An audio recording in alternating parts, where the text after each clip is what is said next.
Texto sagrado, Êxodo capítulo 3.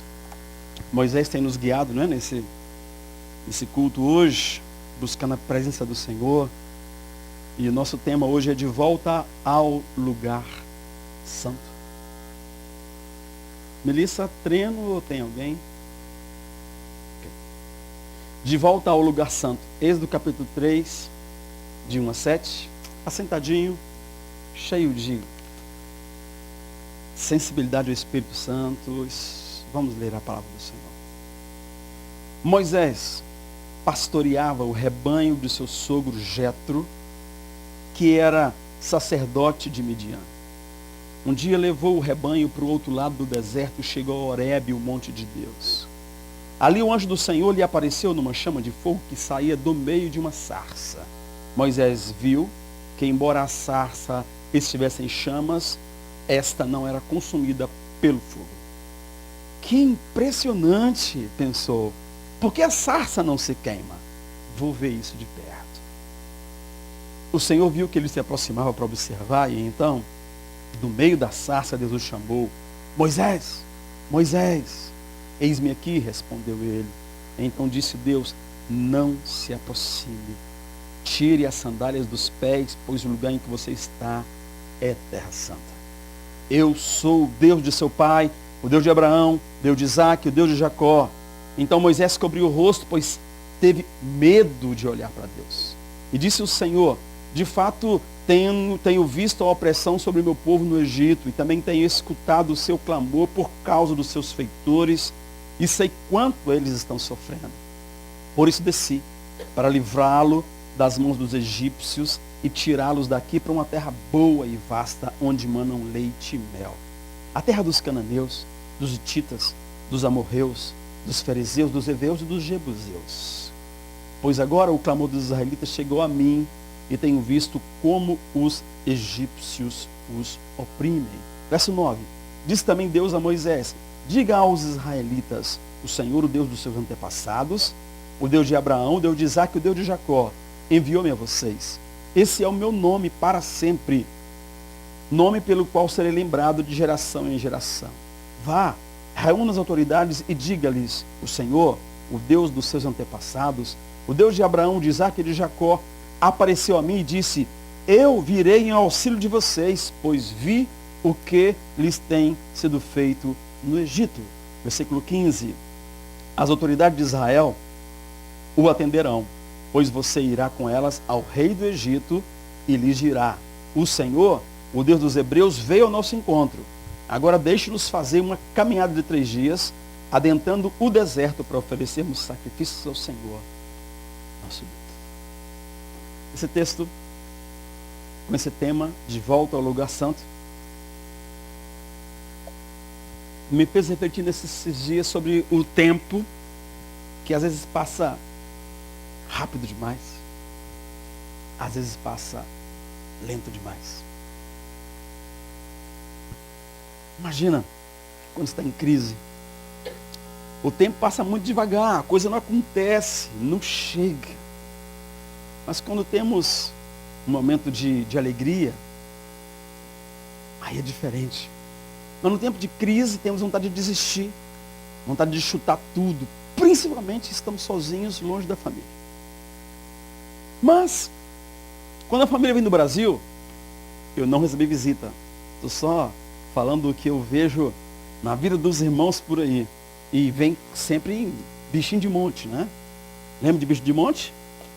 Aquela lagartinha que não anda sozinha, ela se contar dá 1000.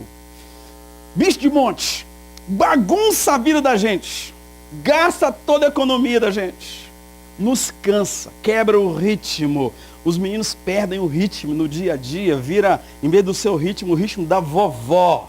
Ritmo difícil de tirar depois. Mas o tempo passa tão rápido, tão rápido. De repente eles foram embora, a vida volta à rotina. E é tão lento até chegar no outra oportunidade de eles virem, ou outras férias para irmos lá. O tempo passou bem rápido para os filhos de Abraão. E eles chegaram ao Egito, algumas décadas depois da morte do primeiro patriarca Abraão, e eles chegaram em alto estilo. Eles chegaram não mais com uma pequena família de 3, né, como foi no princípio, Abraão, Sara e Isaac, mas agora era Jacó, o patriarca, com uma grande família, 70 almas que entraram no Egito, fazendo a primeira imigração, literalmente em alto estilo, a convite do rei. Era um negócio assim, fantástico, passaporte carimbadinho, já chegaram com tudo resolvido, todos os documentos na mão, não tinha essa angústia que a gente tem por aqui. José, o filho preferido de Jacó, veio na frente, alguns anos antes, e aí mudou tudo, né? Então, quer fazer imigração boa, faça como Jacó e os filhos dele. Manda primeiro alguém ralar na frente bastante. 15 anos depois você aparece, e aí fica fácil, né? É assim que foi com aquela família. Mas José, o filho preferido do patriarca Jacó, era o grande. Então imagina isso aqui, só para aproveitar essa lâmina. Se você está numa praia tranquila, com dinheiro sobrando, o tempo passa muito depressa. Mas se você está no deserto, caminhando, né, é areia branca do mesmo jeito, mas se for aqui, o tempo passa devagar e as coisas não acontecem. Né? Mas nós vamos ver então, José, o representante do Deus eterno no Egito, cheio do Espírito Santo, ele vê os primeiros anos da sua juventude passando bem devagar, porque ele estava sendo treinado por Deus para uma obra muito especial que Deus iria fazer através da vida dele. E ele fez um cursinho com Deus, um cursinho que tinha 6 etapas, o cursinho que durou quase 15 anos, e a primeira parte do curso prático era como ser vendido por seus irmãos sem ter tempo de se despedir do seu pai. Primeiro capítulo. Segundo capítulo do cursinho que José fez foi como fazer uma imigração forçada entre pessoas de fala desconhecida, costumes estranhos, sem nenhum preparo. Foi assim que ele veio, dentro de um balaio, talvez amarrado. Terceiro, como não trair o seu patrão, ou melhor, como não trair o seu senhor, uma vez que você é escravo. Se a mulher do seu senhor decidiu traí-lo e escolheu você como ferramenta, como utilitário, e ela também é patroa. Como não trair o seu patrão nessa situação específica. Quarto capítulo do cursinho. Como continuar sendo fiel a Deus em um mundo que o desconhece e não quer saber dele, a não ser que esse mundo esteja em crise e precise de um milagre muito específico. E depois eles vão fugir de Deus de novo para bem longe, depois que a crise for resolvida. Capítulo 5 do curso de José. Como ser um preso que cuida de todos, serve ao carcereiro, ora por todos, profetiza a vida e a morte, e depois é esquecido no cárcere, esquecido por todos, sem enlouquecer, sem se revoltar contra o sistema, sem se revoltar contra aquelas pessoas que de alguma forma o abandonaram. E por último, o último capítulo do cursinho dele foi como chegar ao poder e exercê-lo com serenidade, sem vingança, sem se corromper, se dando o direito de servir aos outros, dando a glória para Deus, que permitiu que tudo, desde o primeiro capítulo do cursinho, que durou quase 15 anos, acontecesse na sua vida para a glória dele. Esse tempo, queridos, passou rápido. Depois que morreu o faraó, que foi beneficiado por José, aquele que foi beneficiado pela vida de adoração ao Deus verdadeiro que José desenvolveu, outros vieram e com os outros veio a opressão. Peso que foi se agravando na vida do povo. Aí o tempo volta a passar muito lentamente. Um dia fazendo tijolo, levando chibatada, demora de acabar. Diferente daquele dia lá atrás, no castelo com José.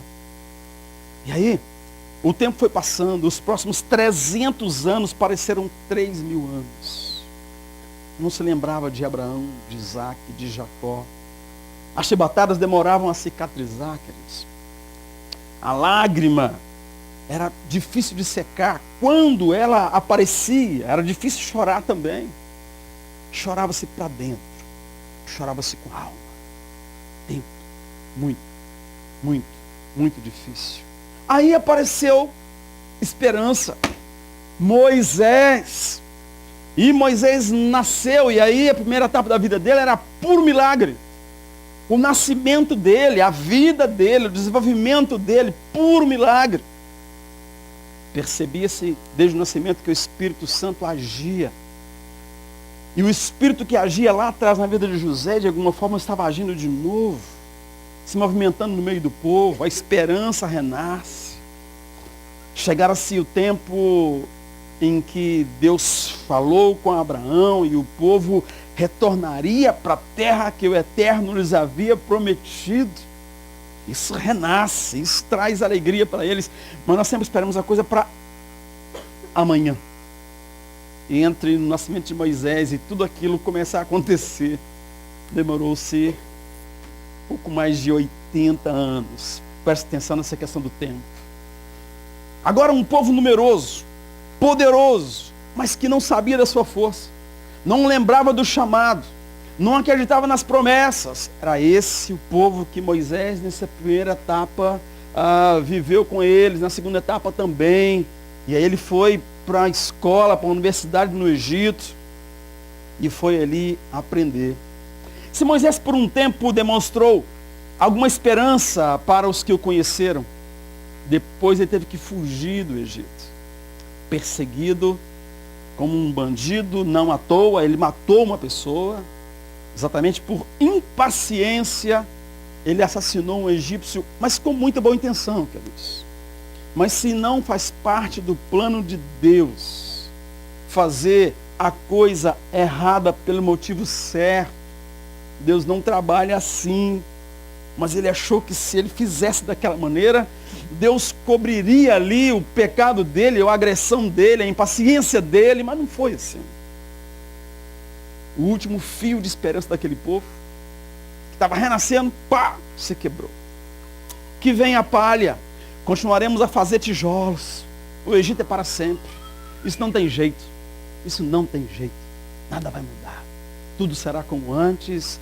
E os hebreus continuaram pensando essa vida sem esperança. Moisés foge e tem a segunda etapa da vida dele, segundo tempo da vida dele, numa escola com Deus, aprendendo paciência. Moisés teve um tempo que passou rápido para ele, mas depois ele faz uma viagem às pressas, fugindo para outro país, e o tempo volta a ser tranquilo. Ali ele encontra uma esposa, juntos constroem uma família, eles tiveram 2 filhos.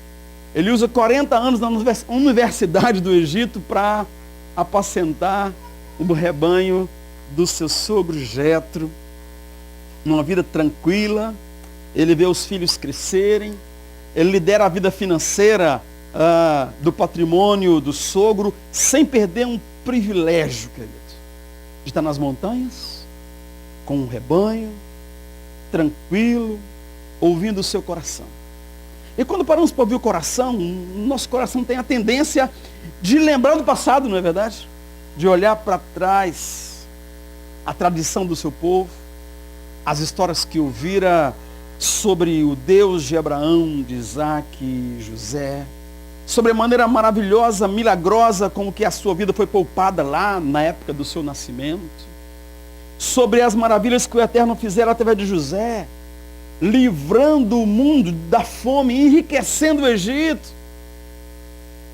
o castelo onde ele cresceu, as oportunidades que teve, a sensação que ele tinha ali de que Deus o usaria para abençoar o povo dele que estava lá fora, amassando barro e fazendo tijolos. Ele estudou, era um dos melhores alunos, na expectativa de poder liderar os hebreus, de ser um modelo para eles, mas foi traído pela sua impaciência. E aí deu no que deu, nós sabemos da história, matou o egípcio, teve que fugir. Moisés vivia como nós vivemos hoje, querido. Muitos de nós vivem assim. Não é porque é hoje, é um demônio que em todas as épocas age, atua, para que vivamos correndo, apressados, sempre com problemas para resolver. E nós nos tornamos esse artefato de emoção, uma bomba relógio, pronto a explodir emoções e sentimentos que podem explodir a qualquer momento em conflitos pessoais, conflito de relacionamento, que afetará a nossa vida e a vida daqueles em volta da gente por muito tempo depois. A impaciência de Moisés fez com que aquele projeto fosse, de alguma forma, Deus estava agindo, mas naquela impaciência ele volta no princípio 40 anos depois. Estudamos no pequeno grupo nessa semana exatamente sobre paciência. O que é esse negócio que nós estudamos? Paciência no grego é macrotimia, que significa uma persistência que não se deixa abalar tão facilmente pelas circunstâncias contrárias. E se você quer servir a Deus, você vai encontrar circunstâncias contrárias. Sempre, sempre, sempre. Mas você caminha pela graça de Deus. Você caminha como cantou agora mesmo, rompendo em fé. Se formos avaliar e orar e olhar para os problemas, para as circunstâncias, nós desanimaremos. E vai parecer até paciência, mas não, vai ser um desânimo que vai se aninhar nos seus ombros. Isso não é paciência. E o texto está nos chamando, e Moisés foi para o deserto para aprender paciência, macrotimia, uma persistência que não se deixa abalar tão facilmente por circunstâncias contrárias. Ela está fundamentada no amor de Deus, que não abre mão de ninguém. Deus nunca abriu mão do seu povo. Não seria daquela vez. Deus nunca abre mão do seu povo. E o profeta diz, pode uma mãe esquecer-se do seu filho? É raro, mas pode. Mesmo assim, se uma mãe esquecesse do seu filho, eu não me esquecerei de ti. Eu não me esqueceria de ti, diz o Senhor dos Exércitos. Mas nós temos que desenvolver paciência, como Moisés foi para o deserto desenvolver paciência. Paciência como fruto do Espírito. Nunca pode ser confundida com fatalismo. O povo de Israel estava sendo consumido pelo fatalismo. E o fatalismo, querido, é exatamente o contrário da paciência, e parece paciência. Porque você deixa estar, deixa rolar, deixa como está. Essa palavra fatalismo é simplesmente aceitar as coisas como são, por achar que nada vai mudar, que não pode mudá-las. Ao contrário da paciência, como descrito na Bíblia, ela é uma ação ativa, ela é uma postura ativa, é uma persistência que trabalha para que a vontade de Deus se torne realidade. O que Deus quer fazer, Ele vai fazer. Ainda que o tempo, imagina isso, imagina a esperança nascer e tudo terminar, porque José morreu e eles ficaram ali mais de 300 anos, e daqui a pouco Moisés nasce e parece que vai ser agora, mas Moisés precisa de 80 anos para ficar pronto para ver cumprida uma promessa de Deus. 430 anos atrás, para Abraão. Olha como que esse negócio não é fácil. Como é fácil cair no fatalismo e pensar, nada vai mudar. O Espírito de Deus te convida à paciência, que transmite um sentimento de equilíbrio na linha do tempo. Aqui no Novo Testamento, paciência muitas vezes está relacionada a conceitos como amabilidade e mansidão. Como você estudou no grupo na sexta-feira, na roda de cores, das cores do amor, você encontra a paciência ao lado da mansidão, aqui pertinho, no campo da graça, mansidão, e essas coisas juntas é o amor desenvolvido, é o amor sendo concretizado, é Jesus sendo espalhado na vida da igreja. Macrotimia, então, significa literalmente atimos a ira segurada por longo tempo. Moisés lá atrás não conseguia fazer isso. E Moisés depois veio ser chamado de homem mais manso da terra. Tão manso que na hora que ele tem uma atitude agressiva, apenas de bater na rocha, aquilo fez toda a diferença, porque para um homem manso como ele, para quem o Espírito de Deus tinha desenvolvido uma paciência profunda como nele, não fazia sentido aquele homem bater na rocha como batera lá na frente. Mas Moisés sai de um perfil ostímico, vamos dizer assim, violento, vingativo, para um perfil macrotímico, paciente, dirigido pelo Espírito Santo de Deus. E isso é um negócio muito interessante. Mas vamos lá. O que aconteceu? Qual foi o impulso para Moisés agir e começar a voltar, terminar o curso dele? O curso de José foram 6 etapas de 15 anos. O de Moisés demorou 40 anos no deserto. Terminado o tempo de Moisés ter aprendido aquela matéria, macrotimia, paciência, matéria que as universidades do Egito não haviam ensinado a Moisés, o Eterno ali aparece numa manifestação de poder, mas dentro de uma realidade que aquele resignado pastor de ovelhas, fatalístico pastor de ovelhas, sem a experiência com Deus, seria outro fatalista. Ele vê uma sarça pegando fogo no meio do deserto. E uma sarça pegando fogo, um arbusto pegando fogo, em algumas épocas do ano, naquela área de deserto, não é o fim do mundo. Acontece. Pega fogo e desaparece o fogo rapidamente. Mas Moisés olha, e ele viu uma cena que não era tão incomum, mas de repente ele olha de novo, noutra ocasião já teria sumido. Pegou fogo, se consumiu. Mas ele olha que aquela sarça, aquela moita de capim não se consumia. Ele ficou observando, que esquisito, é a primeira vez que isso acontece. Mas alguns minutos depois, a sarça não se consumia e o fogo não se extinguia. E ele sentiu que era alguma coisa sobrenatural.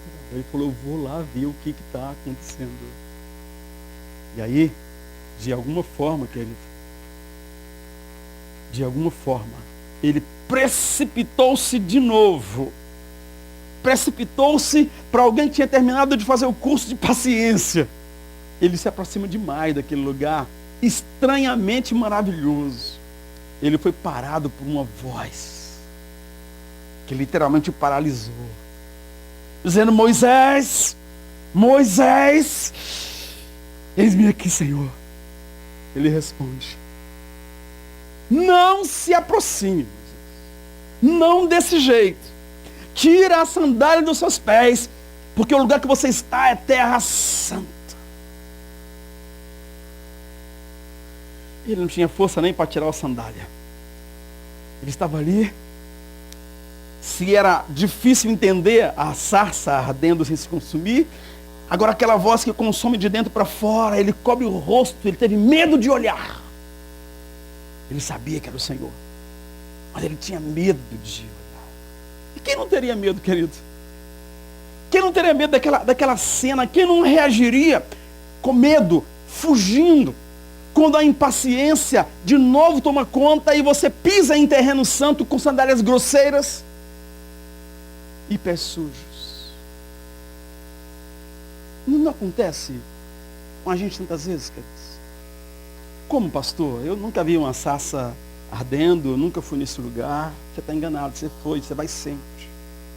Quando estamos em briga com algum querido, em casa, na igreja, nós estamos pisando em terra santa. Algo que não compreendemos, algo insignificante, como uma moita de capim, era insignificante para um pastor de ovelhas. Mas algo que foge ao nosso controle. A impaciência toma conta e nós nos precipitamos para cima do outro, e quando percebemos, estamos pisando a terra santa do coração do outro, da emoção do outro, da história do outro, do direito do outro de pensar diferente de mim. E eu piso com pés grosseiros e sandálias sujas. E se eu escutar a voz do Senhor, eu vou ter medo. Se eu escutar a voz do diabo, eu vou fugir ao invés de voltar e pedir perdão e me consertar. Nós estamos sempre correndo o risco de pisar terra santa sem discernir que é terra santa. Estamos sempre pisando em terras que deveríamos valorizar e nós desvalorizamos como se fosse um lugar comum. Mas onde Deus habita, nunca é um lugar comum. coração do seu irmão, da sua irmã, do seu cônjuge, do seu filho, do seu pai. É lugar que nós estamos sempre entrando e às vezes estamos pisando com uma sandália que devia ser, pelo menos, limpa se não tirar. Mas é outra história. Dia 10, encontro de casal. A gente segue com essa história. Moisés estava agora diante de Deus. Foi a experiência que faltava para o seu bacharelado de homem cheio do Espírito Santo, voltando ao primeiro amor, de volta à adoração. De volta à adoração, de volta a ser um modelo para o seu povo. De volta a ser aquele líder que ele sonhou lá na adolescência. De volta ao cumprimento das promessas que Deus dera ao patriarca Abraão, quase 400 anos antes, que apontava para Jesus 1500 anos depois, e que aponta para você e eu hoje como homens de Deus que pisam terra santa. Homens, mulheres de Deus que sabem o valor dos seus pés e que sabem o valor da terra que você pisa. Aqui em Montreal, na Igreja Luz para as Nações. E Moisés está de volta ao Egito. 40 anos depois. De volta a esse processo de voltar realmente para o lugar de adoração. E ele leva de volta para casa, de volta para a família, de volta para o país, de volta para a liderança. Ele volta, querido, porque a nossa vida é um constante retorno. É cíclico a nossa vida. Não fuja de problemas, porque eles voltarão para você resolvê-los. Se você foge, você vai encontrar com ele em algum ponto da sua vida, porque a vida é literalmente cíclica. Resolva-os. E quando você voltar naquele mesmo ponto, você terá uma situação diferente. Você estará mais maduro para outros desafios, ou você voltará para o mesmo problema que você fugiu. Moisés estava ali, e se ele não resolvesse aquele problema, quando ele voltasse alguns meses depois, ele voltou lá com o povo de Deus, ele não voltaria para adorar, para que Deus falasse com ele voltaria para resolver o que ele não resolveu. Nós precisamos de concluir algumas coisas em nossas vidas, porque elas voltam para nós. Os problemas dos quais nós fugimos voltam para nós. E Moisés volta para o mesmo faraó que ele fugira 40 anos atrás, para o mesmo Egito, para a mesma família, para os mesmos líderes de Israel. Mas agora ele tinha Deus como seu advogado. E era diferente.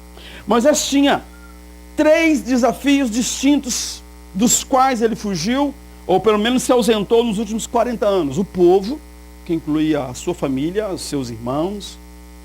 Os líderes dos hebreus, seus irmãos eram líderes entre os hebreus, que iriam liderar com ele. E Faraó, que representava todo o Egito, os poderes do Egito, a cultura do Egito, e que representa o mundo contra o qual sempre teremos que lutar. Sempre teremos que lutar contra o mundo. Uma cultura que nos empurra para essa correria.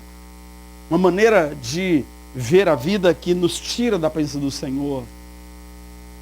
Uma consciência, uma obrigação de adorar Faraó, qualquer Deus que não o Deus verdadeiro. Bom, Moisés tinha da parte de Deus uma mensagem para o povo, uma mensagem para os líderes, uma mensagem para Faraó. O povo era fatalista, já vimos que é isso. O povo tinha certeza que nada ia mudar nunca. E aí, precisava quebrar o fatalismo nessas 3 frentes. Os líderes também eram fatalistas e acomodados. O Egito também fatalista, achava que nada mudaria.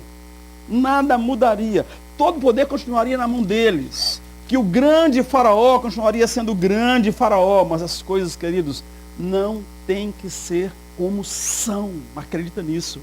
As coisas não têm que ser como são. Deus pode mudar. Você pode dizer amém? Deus pode mudar tudo. Sua paciência não pode ser fruto da doença. Não pode ser fruto de uma doença como a depressão e o desânimo que vai gerar o fatalismo. Nem a sua ação pode ser fruto da sua ansiedade e impaciência. Deus está no controle. Deixa eu fugir um pouquinho aqui para lembrar uma coisa que falei no pequeno grupo. agir no espírito e agir na carne é tão semelhante, tão parecido, que nós corremos o risco de achar que estamos agindo no espírito, agindo conforme Deus mandou. E o exemplo é o próprio Abraão. Abraão teve de Deus uma promessa da sua entranha, da sua relação, de você nascerá um que será pai de muitas nações e eu vou abençoar a terra. O tempo passou e aí Abraão tinha a possibilidade de esperar o tempo de Deus pacientemente e ver o milagre acontecer.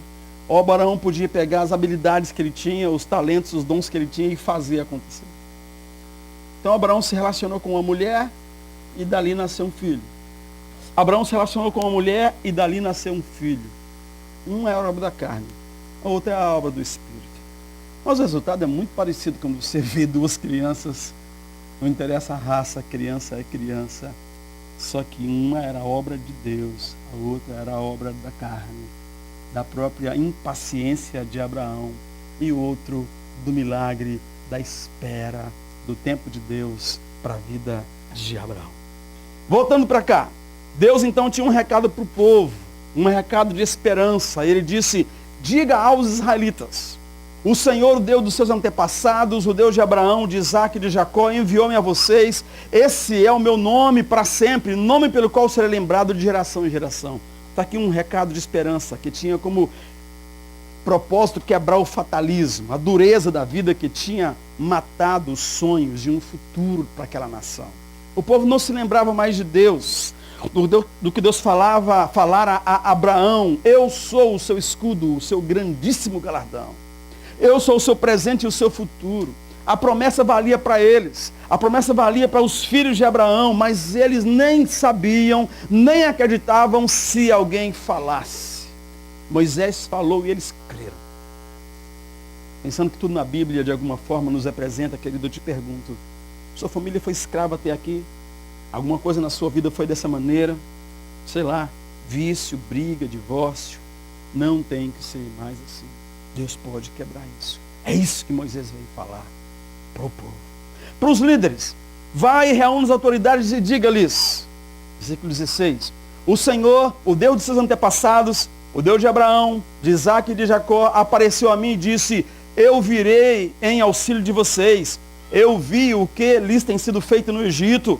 Eu prometi tirar da opressão do Egito para a terra dos cananeus, dos hititas, dos amorreus, dos fariseus, terra que mana leite e mel. As autoridades de Israel o atenderão. Isso é Deus ainda falando com Moisés, né? A palavra para os líderes é uma palavra de responsabilidade. Vocês, líderes, não podem se acomodar a administrar crise. Vocês não vão administrar crise a vida inteira. Vamos administrar conquista e mudança. Parem de liderar o passado. Parem de liderar na perspectiva da escravidão. Liderem para o futuro. Liderem para o que Deus vai fazer. Fiquem atentos para não continuarem pensando como um egípcio. Ou seja, eles sempre serão senhores e vocês sempre serão escravos. Para de pensar como um egípcio. Para de estar acomodado. Vocês são filhos da promessa. Vocês são autoridade espiritual. Vocês são os pais. Vocês têm que acreditar para que o povo acredite. Vocês têm que entender e amar esse projeto para que ele aconteça para cada família de hebreu que são escravos agora, mas foram chamados para serem livres, para conquistar uma terra, e tem uma terra esperando por eles. Vocês que são líderes, saiba que depende de vocês. E se aplica a você e a mim. Cada líder de pequeno grupo, cada líder de ministério, se aplica a você e eu, cada pai, cada mãe. E por último, Deus tem uma palavra para Faraó, dizendo para Moisés, né? Você irá com elas, com a liderança de Israel, ao rei do Egito e lhe dirá: o Senhor, o Deus dos hebreus, veio ao nosso encontro. Agora deixe-nos fazer uma caminhada de 3 dias, adentrando o deserto, para oferecermos sacrifícios ao Senhor nosso Deus. Eu sei que o rei do Egito não os deixará sair, a não ser que uma mão poderosa o force. Por isso, estenderei a minha mão e ferirei os egípcios com todas as maravilhas que realizarei no meio deles. Depois disso, ele os deixará sair. Aqui temos uma palavra de juízo. Por quê? Porque viver o fatalismo na perspectiva dos egípcios era muito fácil. Nós nascemos para ser donos, nascemos para ser superiores, o resto tem que nos servir. Essa perspectiva de fatalismo é tranquila. Fatalmente vai ser sempre assim. A gente manda, vocês obedecem. Aqui nasce, queridos, discriminação racial, opressão, abuso de poder, que sempre acontece quando um povo, uma família, um homem chega ao poder sem direção de Deus, ou sem intenção de dar glória a Deus. Isso vale para um país, isso vale para um clube, para uma cidade, para uma igreja, para uma família. Vocês viram aqueles pais que escravizavam, que prenderam 13 filhos durante muitos anos dentro de casa, um dia desse. Nos Estados Unidos, num bairro nobre, entre vizinhos, 13 crianças escravizadas dentro de casa pelos pais. Faraós, fatalistas, mas nessa ótica de eu mando e vocês obedecem, e foi isso que o Egito viveu aquele tempo todo.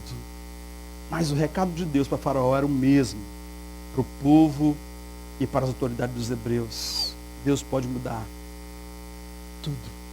Deus muda as circunstâncias e todos vão reconhecer que o eterno, Criador dos céus e da terra, é o único Deus. A partir daqui, você sabe, estamos encerrando as 10 pragas, a maneira como o povo saiu do Egito. Aí o tempo passou rápido aqueles dias, queridos. Foi emocionante. O faraó endureceu o coração, Deus mandava uma praga, e o faraó se humilhava, pedia desculpa, mas endurecer de novo. E aqueles dias foi fácil. Aqueles dias foi Disneyland. Foi um negócio. A lógica é simples. Deus usa todas as circunstâncias favoráveis e desfavoráveis para colocar o seu povo em caminho de volta para Ele, de volta ao caminho da adoração. Deus vai usar tudo a seu favor. Deus quer fazer o mesmo com você e comigo. A proposta é mudança, recomeço, retorno. E Deus põe para Moisés alguma coisa muito especial. Deus afirmou a Moisés: eu estarei com você. E a prova de que sou eu quem te envia, é que quando você tirar o povo do Egito, vocês prestarão culto a Deus nesse monte. A prova era um lugar, um ambiente de adoração. Era o povo todo focado em volta da adoração. É esse o chamado para você e para mim. E ali naquele lugar, onde a sarça ardia e nos consumia, é também o Monte Horebe. O povo vem adorar o Senhor, também chamado Monte Sinai, onde Moisés recebe as leis das mãos do Eterno. Dali, bem antes de acontecer, Deus fala com Moisés dizendo: eu ouvi o clamor do povo, eu vi o sofrimento do meu povo, eu sei o que eles estão vivendo, e com você não é diferente. Você é o Israel de Deus. Deus te ouve, Deus te vê, Deus sente. E ainda que o tempo tenha deixado para você a impressão de que nada vai mudar, eu repreendo todo o fatalismo na sua vida em nome de Jesus. Nada faz sentido, eu repreendo isso em nome de Jesus, porque Deus está vendo, está sentindo, está acompanhando todas as coisas. Deus continua sendo o Senhor da história. E Ele sabe todas as coisas. Toda a história na Bíblia, querido, nos representa de alguma forma. Queria convidar as meninas para subirem, por favor. Por isso eu pergunto então, de base no que Moisés trouxe de Deus para o povo, vou perguntar de novo: sua família foi escrava até aqui?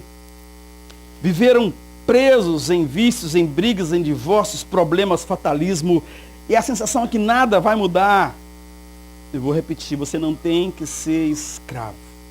Deus já te vê livre, Deus te viu livre, e Ele quer que você seja assim. O que Ele nos convida é a voltarmos para o monte da adoração. Ele vai fazer maravilhas na sua vida e te conduzirá de novo ao monte da adoração.